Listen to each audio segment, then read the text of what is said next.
It's Professor Moylan, and in this module, Introduction to Learning Management Systems for Absolute Beginners, we're going to look at the incredible capabilities that these learning management systems have, but you don't need to utilize very many of them to make this a very powerful tool for you.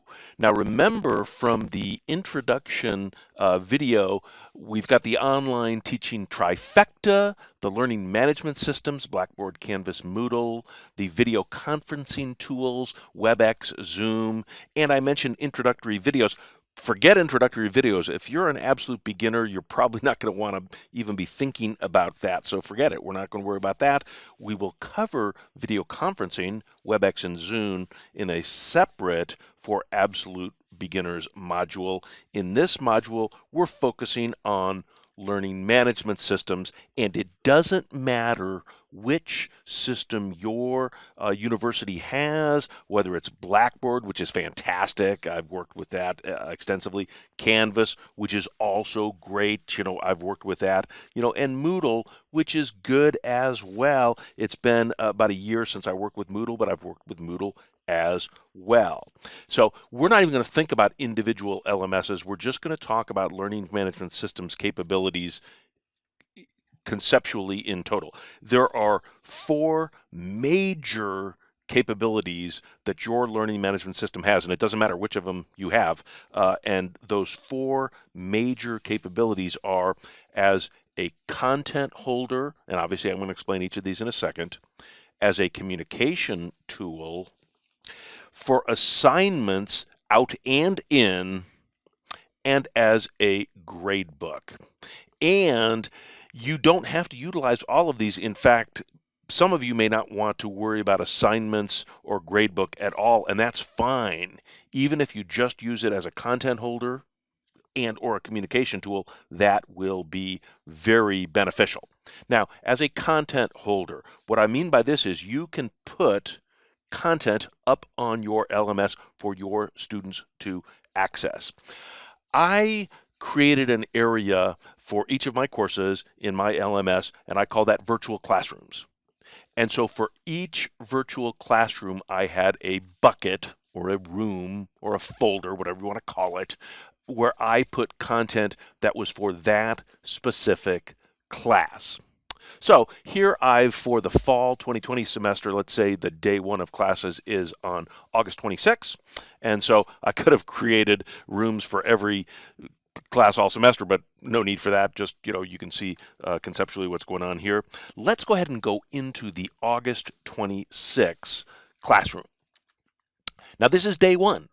And so I have put, theoretically, in my day one classroom, a syllabus, my classroom rules, a hyperlink to a YouTube video, and a PowerPoint of today's lecture.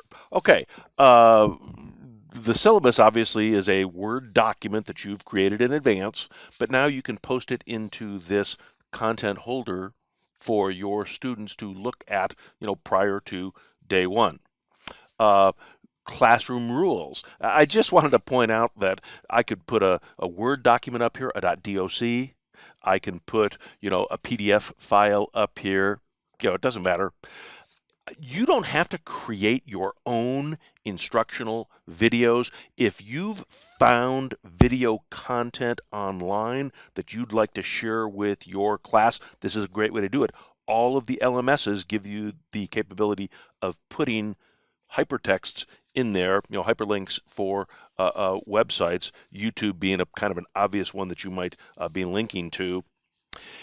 If you don't want to create your own instructional videos, and you probably don't, but you have PowerPoints that if you were in a regular classroom setting, you would be using, one thing that you could do is take that PowerPoint, maybe it already exists from last semester or a prior semester, and put that PowerPoint up in the classroom for the day that you were going to lecture on that, and tell your students to have that ready, and you can just give your lecture in the virtual classroom via video conference, WebEx or Zoom, And you don't have to be showing the PowerPoints, but your students can have them because you've already put them up there in advance.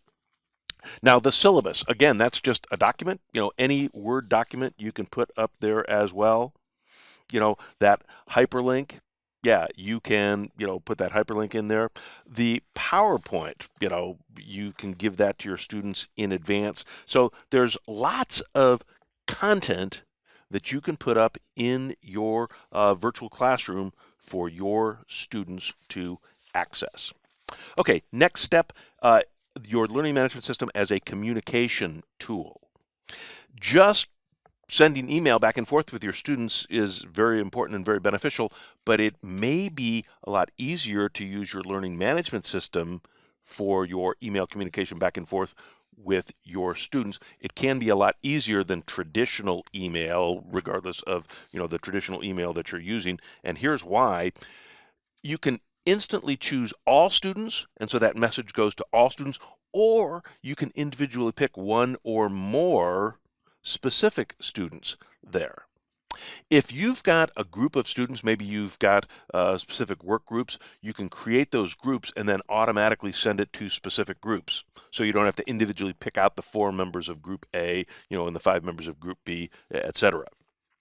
One thing that's kind of nice about this is it's got a better chance of being read by students, not being lost in the shuffle, because it identifies this as coming from you in the subject matter. For example, this is what the subject line looked like in a email that I sent out to all of my students in my Biz 351 Section 2 class this past spring. And anytime you create an outgoing email from your learning management system, it flags it this way. So that's a nice way to let students know very quickly this is coming from you. Okay, the next capability of learning management systems is assignments out and in. And here's what I mean by out and in. You post assignments in advance. But of course, you can decide when students see them. So you could put up assignments, all of your assignments for the entire semester right now, but then say, well, I don't want the students to be able to see that until September 5th, October 1st, whatever the case may be. And then, of course, you decide when they're due, and so you put the due date on there. And you can have the learning management system set up so that the students submit the assignment directly into the learning management system. In other words, they upload it to the learning management system. If it is a multiple choice where the answer to question 1 is always B, it can be set up to automatically graded.